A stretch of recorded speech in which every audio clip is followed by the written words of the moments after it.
Today I wanted to talk about exercise for fat loss. So when you're in your 40s and 50s, your exercise is going to look a little bit different than it did when you're in your 20s and 30s.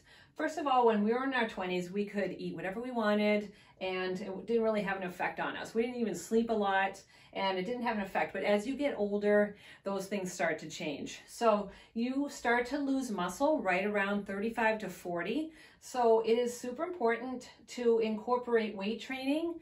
And what I usually see is in your 30s, early 40s, we're doing a lot of cardio, and you have to keep doing more and more cardio to get the same results due to metabolic adaptation to that exercise.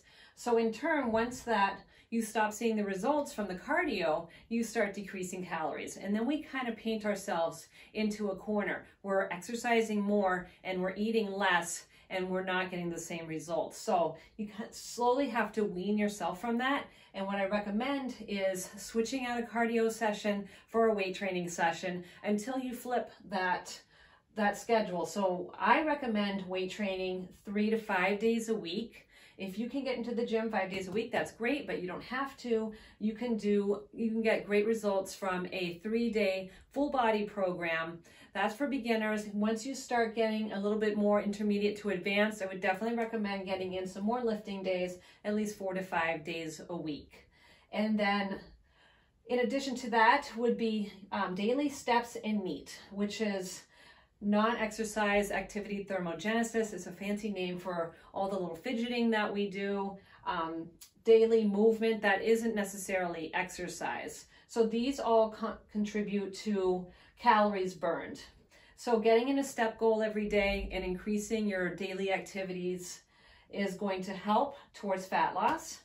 Also, yoga and recovery. You want to incorporate some yoga 1 to 2 days a week to keep yourself flexible, keep those muscles pliable, and also for recovery. So it's important to have a full recovery day. You can use yoga as an active recovery day, but I definitely recommend that 2 days a week, and that's going to allow you to get the benefits from the weight training.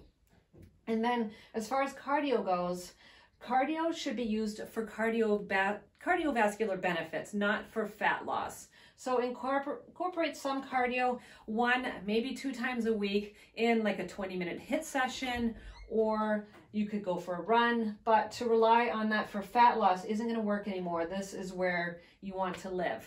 And all of this is kind of useless to do if you don't have your nutrition dialed in, your sleep dialed in, and your stress dialed down. And that's why I love the weight training, because it doesn't have a huge weight-bearing effect. It's just going to increase your muscle, steps and NEAT, again, a low impact activity. And then here's your recovery. This is going to help with your sleep and your stress, as well as nutrition, getting in the proper nutrients.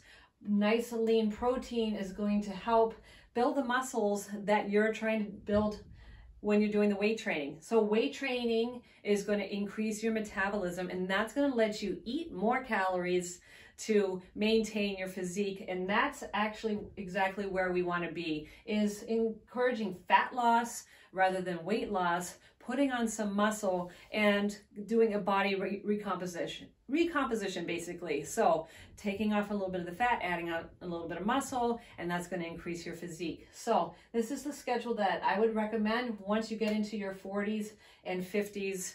This is what I recommend for fat loss.